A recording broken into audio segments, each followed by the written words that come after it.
Ang Pilipinas ay isang bansang nilamon ng dilim. Isang anino ng takot ang tumatakip sa bawat kalye.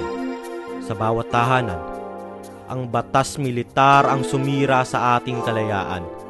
Tinanggal nila ang ating karapatang magsalita at ginawang alipin ang bawat isa. Bawat sulok ng ating bayan ay pinuno ng pangamba at pananakot.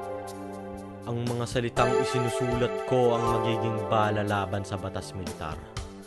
Ang tinta ng aking panulat ang magiging dugo na magpapalaya sa ating bayan.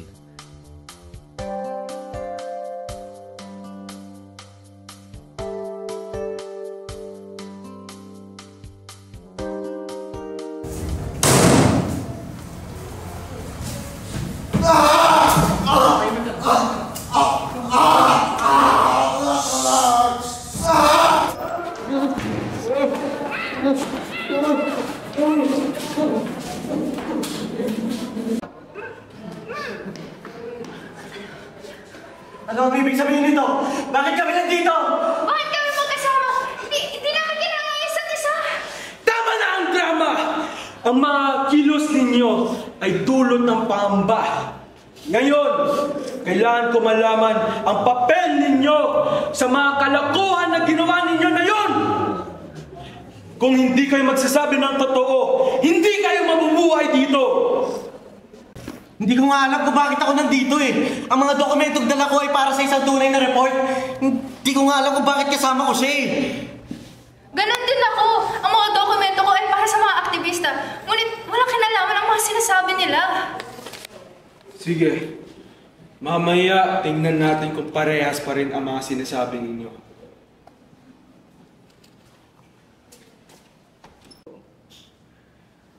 Ano bang layunin mo? Bakit may mga dokumento kang dala na katulad ng akin?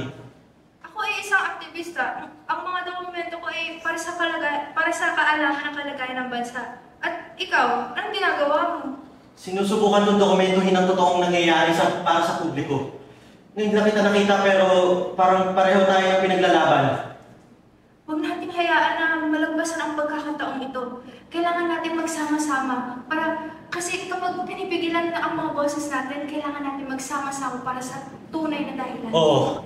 Kung gusto nating mabuhay, kailangan natin magtulungan para makaalis tayo sa sitwasyong ganito. Ang bawat detalye ay maaaring makatulong upang makalaya tayo sa lugar na ito. Handa na ba kayong sumagot? Huwag niyo akong subukan magpalusot-lusot dito ha. Kapag di niyo sasabihin ng totoo, papatayin ko kayo na yun. Hindi nga kami nagsisinungaling. Pinapalala mo lang yung sitwasyon eh. May mga tao kayong umaasa para sa mga impormasyon na hawak namin.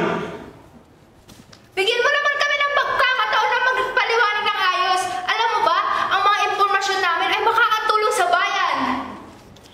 Mga taong nakakatulong sa bayan? Wala akong pakay sa mga pusang galang na yan! Mga hayop! Ang gusto ko lang malaman, ang mga kabalbalan na ginagawa ninyo laban sa gobyerno! Wala akong pakay sa mga kwento ninyo!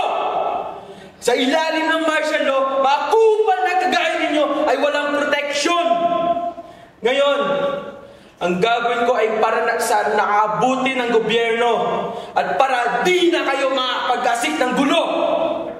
Hindi nga ito ang solusyon. Ang pagpatay sa amin ay hindi magtatanggal ng katotohanan.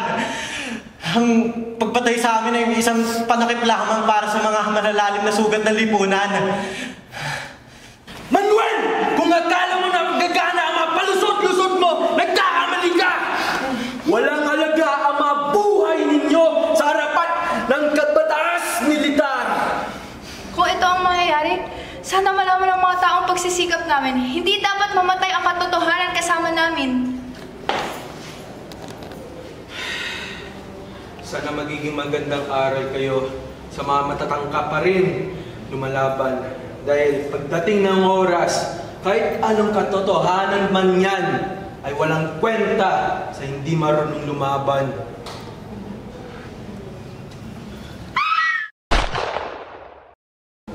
Tulong! Tulong!